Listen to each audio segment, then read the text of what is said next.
السلام عليكم ورحمة الله وبركاته. الحمد لله نحمده ونصلي على رسوله الكريم.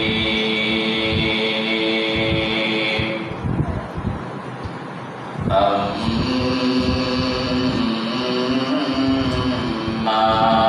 بعد فقد قال الله تعالى في كلامه المجيد وفرقانه الحميد. أعوذ بالله من الشيطان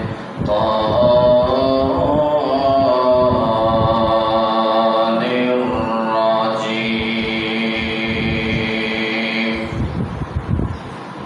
بسم الله الرحمن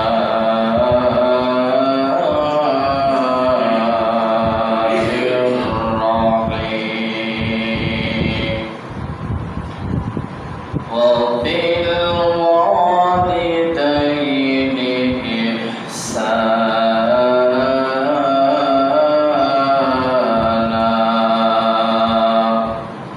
صدق الله العظيم. وقال رسول الله صلى الله عليه وسلم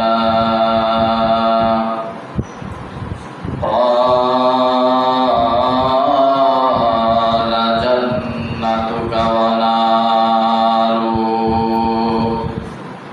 أو كما قال عليه الصلاة والسلام.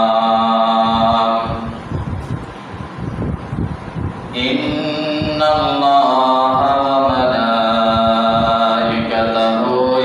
يصلون على النبي. يا أيها الذين آمنوا صلوا عليه وسلموا تسليما. درشد قرية اللهم صل على محمد وعلى آل محمد كما صليت على إبراهيم وعلى آل إبراهيم إنك حميد مجيد. اللهم بارك على محمد وعلى آل محمد كما باركت على إبراهيم وعلى آل إبراهيم إنك حميد مجيد. الحمد لله رب العالمين. পরম করুণাময় মহান আল্লাহ তাআলার দরবারে প্রথমেই শুকরগুজার হচ্ছে আল্লাহ পাক রব্বুল আলামিন আমাকে আপনাদেরকে রবিউল আউয়াল মাসে এই দিনে মহান আল্লাহ তাআলা আমাকে আপনাদেরকে কবুল করেছেন। সুস্থতার সাথে আসতে পেরে আল্লাহর কাছে আমরা সকলে কৃতজ্ঞতা জানাই। পড়ে নিই আলহামদুলিল্লাহ। আল্লাহ পাক রব্বুল আলামিনের নবীর উপরে দরুদ ও সালাম সকলেই মিলে মদিনার ওই প্রান্তে দরুদ ও সালাম যখন পাঠায় দেয়, আওয়াজ করে পড়ে দেয় সাল্লাল্লাহু আলাইহি ওয়াসাল্লাম। আরেকবার পড়ে দেয় সাল্লাল্লাহু আলাইহি ওয়াসাল্লাম।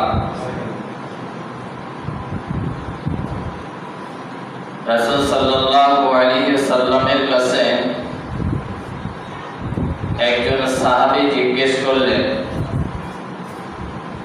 ইয়া রাসূলুল্লাহ, ইয়া হাবিবাল্লাহ, সন্তানের উপরে মা বাবার কোনো হক আছে কি না? নবীজি বললেন, নিশ্চয় আছে।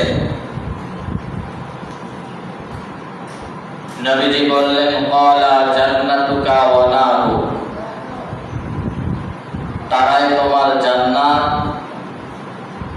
তারাই তোমার জাহান্নাম। নবীজি বললেন, তারাই তোমার বেহেশত, তারাই তোমার জাহান্নাম। তাহলে মা বাবা সন্তানের উপরে তিন কারণে খুশি হয়। কারণ কয়টা? তিনটা কারণে মা বাবা সন্তানের উপরে খুশি হয়ে যায়। এক নম্বর কারণ হলো নেক সন্তান হতে হবে। কি সন্তান? নেক সন্তান হলে মা বাবা ওই সন্তানের উপরে খুশি হয়ে যায়। দুই নাম্বার হলো মা বাবার আত্মীয় স্বজনের সঙ্গে ভালো সম্পর্ক রাখা। মা বাবার আত্মীয় আছে না, এদের সঙ্গে কি করা? ভালো সম্পর্ক তৈরি করা, ভালো সম্পর্ক রাখা। তিন নাম্বার কারণ হলো মা বাবার নামে ধর্মের রাস্তায় কিছু অর্থ ব্যয় করা। মার নামে 2টা কোরআন শরীফ দিলেন, বাবার নামে 2টা কোরআন শরীফ দিলেন, মার নামে 100 ইট দান করলেন, বাবার নামে 100 ইট দান করলেন, একটা সিমেন্ট দান করলেন, টাকা দান করলেন। এগুলো করার দ্বারাই একমাত্র মা বাবা ওই সন্তানের উপরে কি হয়ে যায়? খুশি হয়ে যায়। আল্লাহর নবীজি দু জাহানের বাদশা,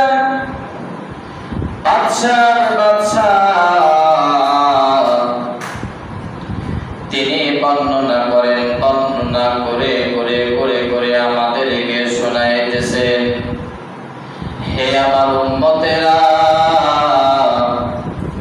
ওয়াবিল ওয়ালিদাইনি ইহসানা, তোমরা মা বাবার সঙ্গে ভালো ব্যবহার করো, ভালো আচরণ করো। বলেন সুবহানাল্লাহ। মা বাবার সঙ্গে কি আচরণ করতে হবে? ভালো আচরণ করতে হবে। এটা আমার কথা না, সরাসরি আমার সৃষ্টিকর্তার কথা। যদি মা বাবাকে ভালোবাসতে পারো, যদি মা বাবাকে সম্মান দেখাইতে পারো, আল্লাহ পাক রব্বুল আলামিন বলেছেন, এই মা বাবার আচরণ যদি, মা বাবার আচরণ যদি তোমার উপরে মুক্ত হয়ে যায়, আল্লাহর নবীজি সহ আল্লাহ পাক বলেন, দুনিয়ার আমার বান্দারা,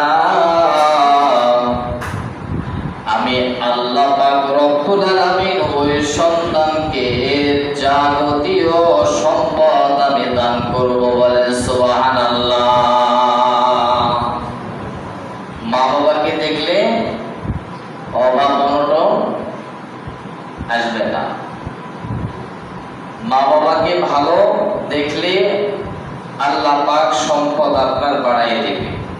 কথাটা কার? আল্লাহ তাআলা। আর এখন মা বাবা বুড়ো হয়ে গেলে আলাদা করে দাও। কি করে দাও? আলাদা করে দাও। আর বাড়িতে একটা নিয়ে আসছি, তুমি তো থাকেন না, তুমি তো মাঠে ঘাটে চাকরিতে থাকো, তোমার মা খালি ওই যে সারাদিন পুনর পুনর করে, তুমি থাকলে 2টা মিনিটও সহ্য করতে পারবে না। আমার ছেলে তো ভালো মানুষ, মায়ের সঙ্গে তার কর্কশ ভাষায় কথা বলতে পারবে না, তাহলে মনে মনে ছেলে মায়ের উপরে রাগ করে থাকলো। মা কথা বললেও ছেলে কথা বলে না, তার মানে বিবি এগিয়ে দিছে, পাম দিয়ে দিছে। পাম দেওয়ার কারণে স্বামী ভুলে আছে। এরকম হয় না? তোমার মা আমার সঙ্গে আচরণ করেছেন, তোমার মা আমার সঙ্গে হাড়ি পাতিল এভাবে করে ঠেকনা ঠেকনি করে। আসলে কিন্তু তা নয়। মায়ের যেটা সংসারিকের দায়িত্ব, মা যে একটা ওই বাড়ির প্রেসিডেন্ট, বিবির সহ্য হয় না মায়ের প্রেসিডেন্টের দায়িত্বটা বিবিয়ে নিতে চায়। মায়ের যে প্রেসিডেন্টের যেটা দায়িত্ব, বাড়ির যেটা রক্ষণাবেক্ষণ মা যে নিয়ন্ত্রণ করে, বিবি ওই দায়িত্বটা নিজে গ্রহণ করতে চান। বিবি যেভাবে মাকে খাওয়াবে, বাবাকে যেভাবে খাওয়াবে, ওইভাবেই তোমাকে খেতে হবে। আল্লাহর নবীজি বললেন, আমার জামানার সময় আলকামা নামে একজন লোক ছিল। এই আলকামার স্ত্রী আমার কাছে আসিয়া বলল, নবী গো,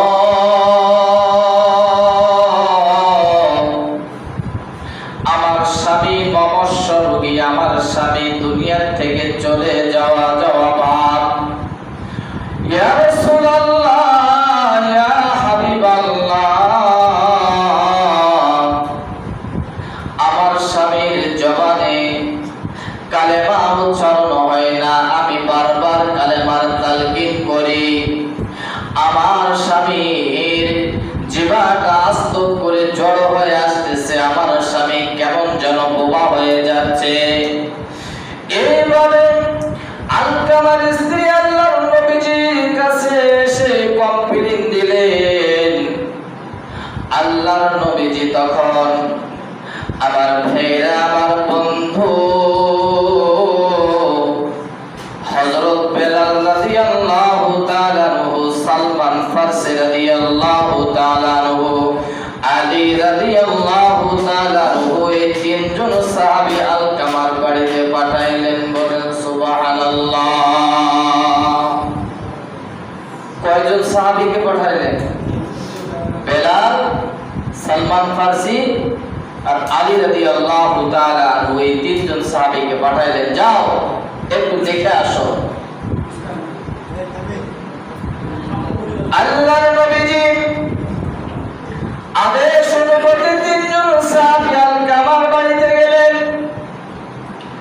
আলকামার বাড়িতে যাওয়ার পর বেলাল রাদিয়াল্লাহু তাআলা আনহু কালেমার তালকিন করেন, কালেমা পাঠ করেন, কিন্তু আলকামার জবানে কোনোভাবে উচ্চারণ হচ্ছে না। এদিকে বেলাল সালমান ফারসিকে বললেন, সালমান ফারসি, আল্লাহর নবীজির কাছে আপনি সরাসরি কথাটা প্রস্তাব দিয়ে আসেন। এদিকে সালমান ফারসি আল্লাহর নবীকে বললেন, নবী গো,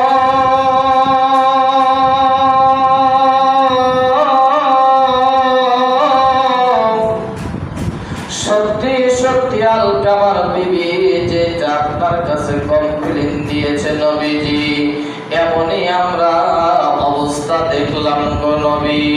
আল্লাহর নবীকে ডিটেইলস বর্ণনা দেওয়ার পরে আল্লাহর নবী বললেন, সালমান ফারসি, আলকামার মা বাবা কি বেঁচে আছেন? আল্লাহর নবীজির সাহাবী সালমান ফারসি বললেন, নবী গো, যেটা বর্ণনা করে জানতে পারলাম তার বাবা নাই, কিন্তু মা বেঁচে আছেন। মায়ের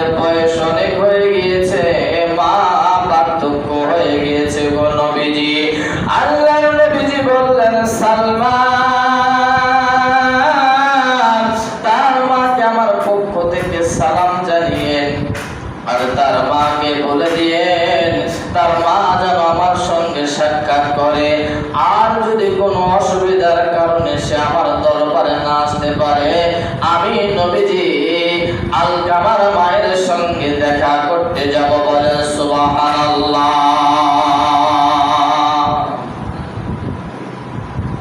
আমি যাব। সালমান ফারসি আলকামার বাড়িতে গেলেন, তার মাকে বললেন, সমস্ত বর্ণনাগুলি দিলেন। আলকামার মা বললেন, বাবা না, আমার মা বাবা নবীজির পায়ে কুরবান হয়ে যাক, আমি লাঠি ঠোকা দিয়ে দিয়ে আস্তে আস্তে করে নবীজির দরবারে যাব, বলেন আলহামদুলিল্লাহ। এবার আসলেন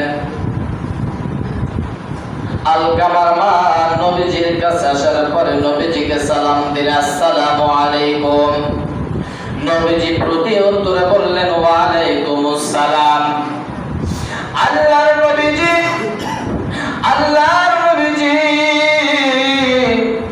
আলকামার মাকে জিজ্ঞেস করলেন, আপনার আলকামার আমল কেমন ছিল?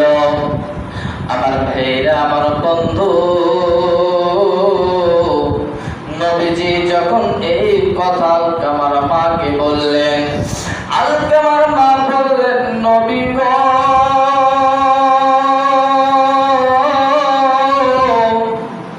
আলকামা এমন একজন মানুষ ছিল, সে সর্বক্ষণ নামাজ আদায় করত, নবীজি রোজা করত, হজ পালন করত। ইয়া রাসূলুল্লাহ, তার মতো আমলদার আমার ওই সমাজের মধ্যে আর কেউ ছিল না, বলেন সুবহানাল্লাহ। নবীজি বললেন, আলকামার মা, সব ঠিক আছে,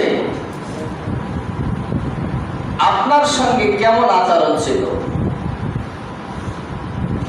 আলকামার মা বললেন, নবীজি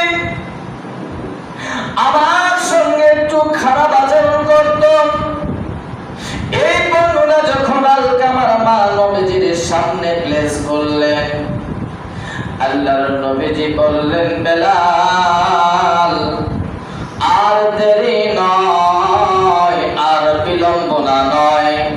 ও সালমান ফারসি, আলী, তোমরা তিনজন মিলে এবারে কাঠ সংগ্রহ করো। এবার তোমরা শূন্য কাঠগুলি এক জায়গায় জমা করো। আলকামারে ওই কাঠের মধ্যে আমরা জ্বালাইব। এই কথা যখন নবীজি ফরমান জারি করলেন, যখন নবীজি এই কথাটা তার জান্নাতি জবান দিয়ে লিখ করে দিলেন, আল্লাহর নবীজি বলার সাথে সাথে আলকামার মা বললেন, নবীজি আমার ছেলেকে কেন আপনি পড়াবেন? আল্লাহর নবীজি বললেন, আলকামার মা,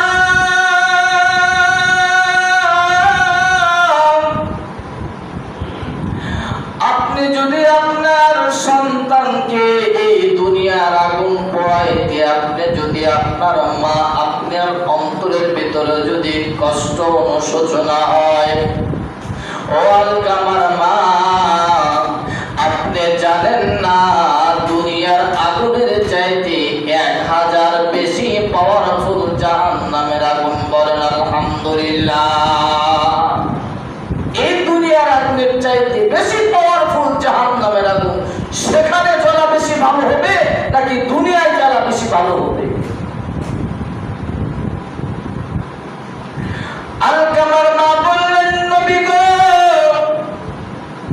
আমার সন্তানকে দুনিয়ার আগুন থেকে, জাহান্নামের আগুন থেকে নাজাত পাওয়ার কি কাজ করতে হবে নবীজি?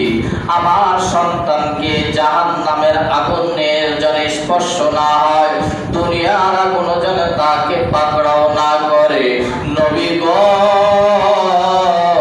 আপনি একটা আমাকে রাস্তা বাতায় দেন, আপনি আমাকে একটা রাস্তা দেখায় দেন। আল্লাহর নবীজি বললেন, আলকামার মা,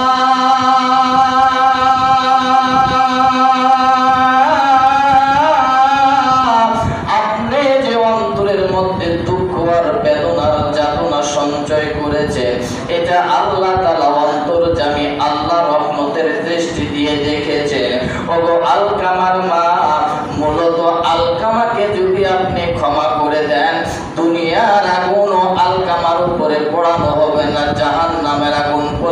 কিন্তু হারাম হয়ে যাবে। বলেন সুবহানাল্লাহ।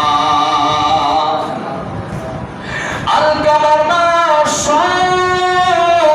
শরীরের শক্তিটুকু সঞ্চয় করে আল্লাহর নবীজিকে সাক্ষী রাখলেন আর বললেন, নবী গো, আপনাকে সাক্ষী রেখে আমি বললাম, আমার অন্তরে যত দুঃখ যাতনা বেদনা আছে আমার ছেলেকে আমি মাফ করে দিলাম। বলে সুবহানাল্লাহ।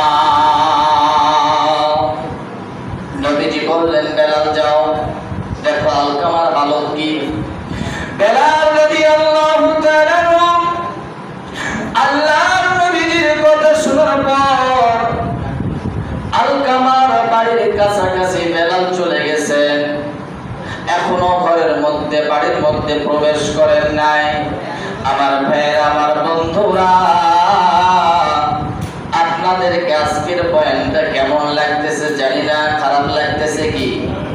আমার ভাইরা, খারাপ তো লাগতেই পারে রে ভাইয়া। কেন? মাকে যদি আমি সম্মান দিয়ে দেই, আল্লাহ যদি সম্মান দেয়। আর অনেক মানুষ আছে মা বাবাকে ভালো চোখে দেখে না, তারা মাছ গোস্ত খায়, মায়ের ভত্তা ভাত দেয়, এমন সন্তান জমিনে আছে না নাই? এ দোস্ত,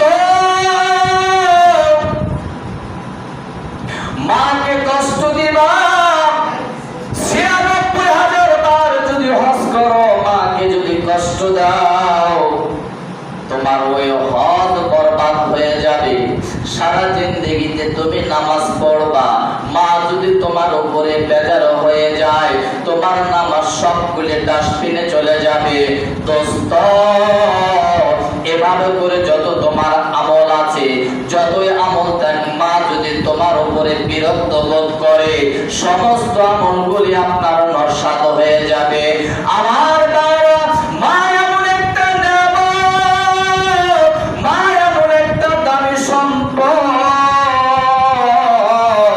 আল্লাহর নবীজি বলেছেন, সাহাবী, আমি তোমাকে এমন একটা আমলের কথা বলবো, ও সাহাবী, যে আমলটা টাকা খরচ করে আমলটা অন্বেষণ করতে হয়, টাকা খরচ করে ওই আমলটা গ্রহণ করতে হয়। কিন্তু টাকাও খরচ করা লাগবে না, আমলটার কথায় বললে তুমি বারবার সে আমলটা করার জন্য তুমি রেডি হয়ে যাবে। বলুন আলহামদুলিল্লাহ।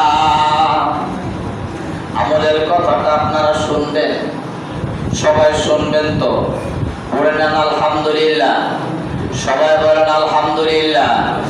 এবার দু জাহানের বাদশা মদিনাওয়ালা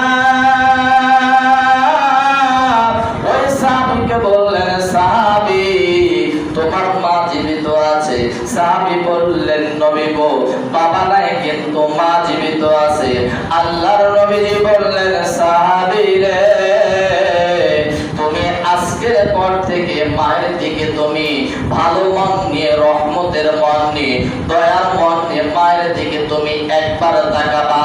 তাকার কারণে আল্লাহ পাক রব্বুল আলামিন তোমার আমলনামায় কবুল হজের সওয়াব দান করবে। কি হজ? কবুল হজ। সাহাবী বললেন, নবীজি, আমার মাকে যদি আমি ১০০ বার দেখি। আল্লাহর নবীজি বললেন, সাহাবী, আপনার মাকে যদি আপনি ১০০ বার দেখেন, আল্লাহ পাক রব্বুল আলামিন আপনার আমলনামায় ১০০ কবুল হজের সওয়াব দান করবে। বলেন সুবহানাল্লাহ। মা বাবারে কষ্ট দিলে নামাজ রোজা যায় বিফলে, মা বাবারে কষ্ট দিলে নামাজ রোজা যায় বিফলে। মা বাবাকে কষ্ট দেওয়া যাবে ভাইরা? না না না, কোশ্চেন কালো, মা বাবাকে কষ্ট দেওয়া যাবে না। এই জন্য বেলাল রাদিয়াল্লাহু তাআলা বাড়ির কাছাকাছি চলে গেলেন। আলকামার বাড়ির কাছাকাছি যাওয়ার পরে আমার ভাইরা, আমার বন্ধুরা, আমরা যেমন আজকে আলোচনা করতেছি, শুধু মসজিদে যে সমস্ত লোকগুলো আছে আমরা কি তারাই শুনতেছি না বাইরের লোকজন শুনতেছে? বাইরের লোকজন শুনে যারা কানটা লাগাই দিয়েছেন দোস্ত, তারাই আমাদের আজকের এই পয়েন্টটা শ্রবণ করতেছে। আমার ভাইরা, আমার বাবাজিরা, আওয়াজ করে করে আলকামা নিজ ইচ্ছাতে কালেমার তালকিন যখন করতে আরম্ভ করে দিলে, বেলাল বললেন আমি বাড়িতে ঢোকার আগে আলকামার জবান দিয়ে পড়তে আমি দেখলাম, আর আলকামা এরকম উচ্চ কণ্ঠে কালেমা পড়তেছিল, লা ইলাহা ইল্লাল্লাহু মুহাম্মাদুর রাসূলুল্লাহ সাল্লাল্লাহু আলাইহি সাল্লাম। বেলাল রাদিয়াল্লাহু তাআলা বাড়িতে প্রবেশ করলেন, দেখলেন আলকামার জবান দিয়ে কালেমা তালকিন হলো, তিনি দুনিয়া থেকে বিদায় হয়ে গেলেন। আল্লাহর নবীজির কাছে বেলাল বললেন, নবীজি আর এবার আমি শুনে আসলাম, ইয়া রাসূলুল্লাহ, ইয়া হাবিবাল্লাহ, আলকামার জবান দিয়ে কালেমা তালকিন হওয়ার পরে দুনিয়া থেকে বিদায় হয়ে গেল। আল্লাহর নবীজি বললেন, বেলাল, সালমান ফারসি আলী, তোমরা সুসংবাদ নিয়ে নাও, তার মা তাকে ক্ষমা করে দিয়েছে। আল্লাহ পাক রব্বুল আলামিন বিনা হিসাবে মাফ করে দিয়ে জান্নাতুল ফেরদাউস নসিব করেছে। আস্তে সুবহানাল্লাহ পড়ে, যত আস্তে বলি তত জোরে হয়। আমার ভাইরা, আমার বাবাদিরা, মাকে বারবার অনুরোধ করছে, মা আমাকে একটা বার অনুমতি দাও মা, এবারে হজের মৌসুম, মা আমি একটু হজ করতে যাব মা। এবার তার মা বললেন, বাবা দেখো আমার শরীরের কন্ডিশন ভালো না, আমার শরীরের অবস্থা ভালো না, বাবা রে তুই এই বছর হজের মধ্যে তুই যাস না, আগামী বছর যাস। হঠাৎ করে তুই যদি হজের থেকে ফিরে আসার পর আমার চেহারা না দেখতে পারি, তাহলে তো তুই বড় হতভাগার মধ্যে পড়ে যাবি। বাবা আমি অনুরোধ করি তুই হজে যাস না, এই বছরটা তুই আমারে দেখভাল কর, তুই আমারে পরিচর্যা কর। এইরকম ভাবে সন্তানকে যখন আদেশ করতে লাগলেন, 1 বছর যায়, 2 বছর যায়, 3 বছর যায়, এভাবে করে 6টা বছর গত হয়ে গেল। মা জননী মৃত্যুবরণ করে না, মা মারা যায় না। সন্তান বিরক্ত হয়ে মাকে বললেন, মা তুমি থাকো আর যাও, আমার দেখার বিষয় না, আমি হজে রওনা হয়ে গেলাম। ওই দিনও মা তাকে বারণ করেছেন, বাবারে আজকে তোমাকে বলি আমি এই বছরে চলে যাব রে বাবা, তুই হজের মধ্যে যাস না। সন্তান বললেন, মা এইভাবে করতে করতে আমার 6টা বছর আমার পিছে পড়ে গেল, মা তুমি এরকম করো না, আমাকে অনুমতি দাও আমি হজের মধ্যে যাই। আমার ভাইয়েরা, আমার বন্ধুরা, এভাবে করে সন্তান যখন হজের মধ্যে রওনা হয়ে গেল, মা জননী তখন মনে মনে আল্লাহর কাছে বললেন, আল্লাহ ওই সন্তানকে বারণ করলাম, সন্তান আমার কথা শুনলো না, আল্লাহ এই হালত এই অবস্থা করে তুই আমার সন্তান হজের মধ্যে চলে গেল, আল্লাহ আল্লাহ আমি একটু সন্তানের উপর বিরক্ত বোধ করেছি। আল্লাহ বলতেছেন, আমিও বললাম। অন্ধকার হয়ে গেছে, অনেক দূর যাত্রা করার পর অন্ধকার হয়েছে, পাশে একটা মসজিদে আশ্রয় নিয়েছে। কথা বোঝা যায় তো ভাই? মসজিদে আশ্রয় নিয়েছে। আশ্রয় নেওয়ার পরে রাতের গভীর রজনীতে তাহাজ্জুদের জন্য নিয়ত করেছে, তাহাজ্জুদের নামাজ পড়তেছে। পড়া অবস্থায়, দাঁড়ানো অবস্থায়, কিয়াম অবস্থায় হঠাৎ করে মসজিদের সংলগ্ন এক বাড়িতে ডাকাত ঢুকেছে। বাড়িওয়ালা কেমন করে যেন জানতে পারছে আমার ঘরের মধ্যে চোর ঢুকেছে। জাগ্রত হওয়ার পর যখন আওয়াজ দিতে আরম্ভ করেছে, চোরেরা যে সমস্ত মালগুলি লুট করেছিল, সামান্যতম মালগুলি তারা চিন্তা করলেন আমরা এবারে কোনো দিকে দৌড়াদৌড়ি না করে মসজিদের মধ্যে আশ্রয় নিব। ডাকাত চোরেরা যখন মসজিদের মধ্যে প্রবেশ করলেন, দেখেন এক দরবেশ দাঁড়িয়ে আছে। এই দরবেশকে দেখে তারা মালগুলি ভয়তে ধুয়ে তারা নিজে আত্মগোপনে চলে গেল। আমার ডাকাত চোরেরা যখন ছত্রভঙ্গ হয়ে চলে গেলেন, মালগুলা এবার আপনারা আওয়াজ দিবেন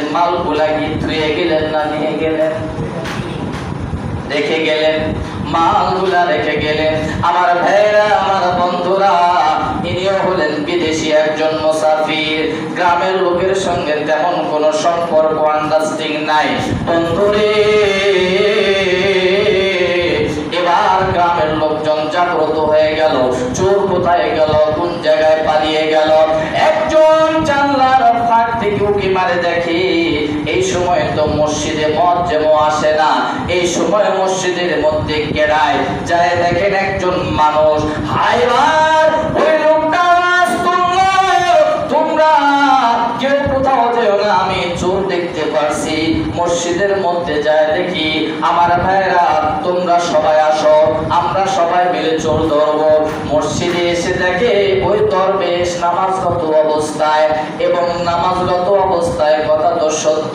এরপর মসজিদে দেখে ওই বাড়ির কিছু সামান, ওই বাড়ির কিছু মালপত্র মসজিদের মধ্যে জমা হয়ে আছে। এই দৃশ্য ওই মুসাফির, দেশ দেশান্তরের মুসাফির, আলগা মুসাফিরকে দেখে সবাই মনে করলেন এটাই হলো অরিজিনাল চোর। এক একজন এক এক কথা বলে। চোর চুরি করার পরও দেখেন আবার নামাজ পড়তেছে, আবার তার কত বড় সাহস, চুরি তো করেছে, আবার মসজিদের মধ্যে সমস্ত মালগুলি জমা করে রেখেছে। এইবার সেই সময়ের মধ্যে পাবলিকের গণধোলানি কম না বেশি? পকেট মার যখন পাবলিকের হাতে ধরা পড়ে তখন কম খায় না বেশি খায়? মারোর এখানে শব্দ তাই না ভাই? ধররে মাররে, যার হাতে যেটা থাকে এমন গণ্য ধোলায় খায়। পরিশেষে মারার পরে একজন বলল, তাহলে আমাদের বিচারপতির কাছে এই দরবেশকে দিয়ে দাও। দরবেশের কাছে প্রস্তাব দেওয়া হলো, দরবেশ মহোদয়, এটা আজব একজন চোর, চুরি তো করেছে, মালগুলা মসজিদের মধ্যে রেখেছে, রাখার পরে আবার নামাজরত অবস্থায় চোরকে ধরেছি।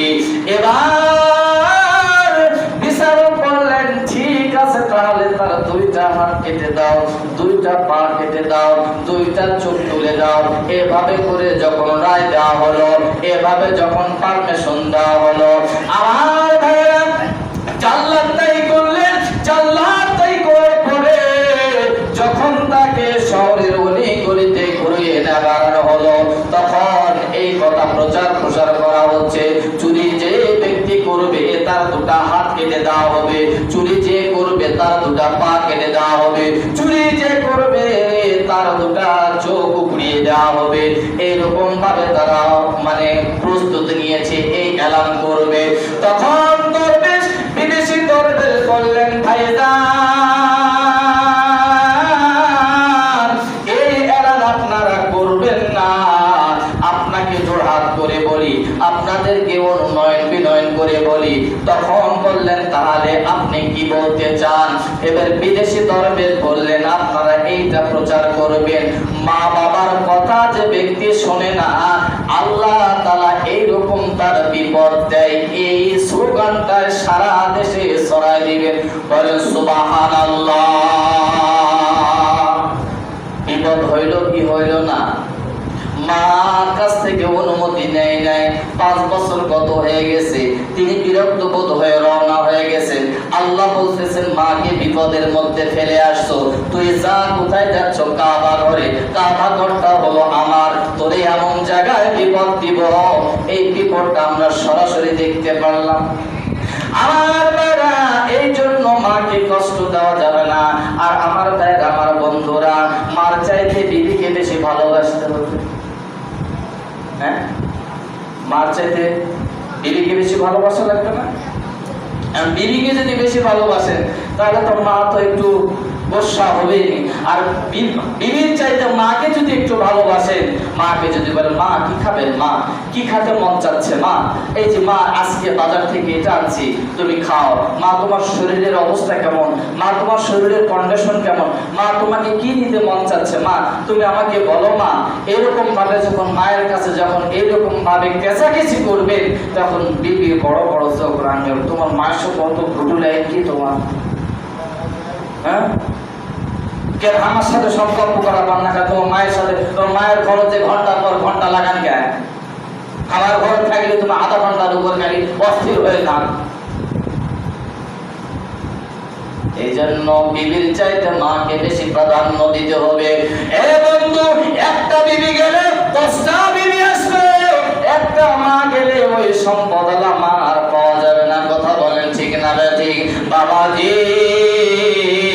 এই জন্য আল্লাহর নবীজি বলেছেন, আল্লাহ বলেছেন ওয়াবিল ওয়ালিদাইনি ইহসানা। বিবির ব্যাপারে তেমন কোনো বর্ণনা আসে নাই, তবে বলা হয়েছে বিবিকেও ওইরকম ভাবে উৎপাত করা যাবে না। আমার ভাইয়েরা, আমার বাবাজিরা, যারা নেশা পান করে আসে বিবির সঙ্গে দুরাচরণ করেন, করবেন না। আর যারা নেশা পান করে তারা তো বড় কেমন যেন হয়ে যায়, রাস্তা দিয়ে হাঁটলে বলে এই রাস্তা আমার, বলেন না এই রাস্তা কার? এই চলো রে। আমার ভাইরা, কাকে প্রাধান্য দিবেন, মাকে না বিবিকে?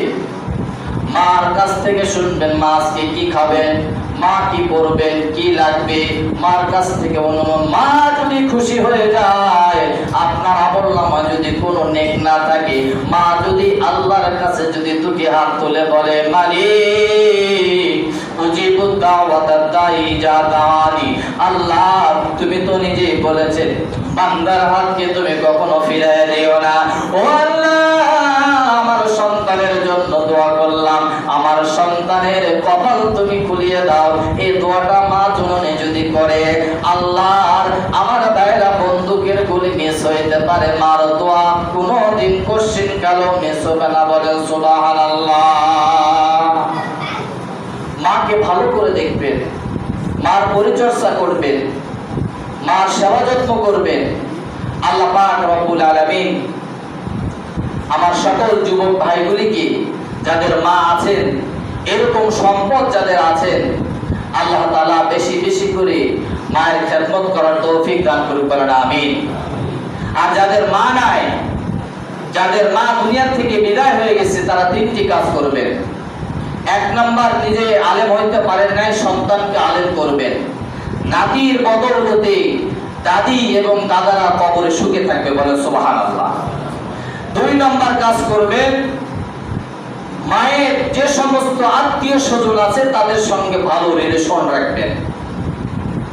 আর তিন নাম্বার কাজ করবেন, মা বাবার জন্য বেশি বেশি করে দান সদকা করবেন। করতে পারবেন তো ইনশাআল্লাহ? বলেন ইনশাআল্লাহ।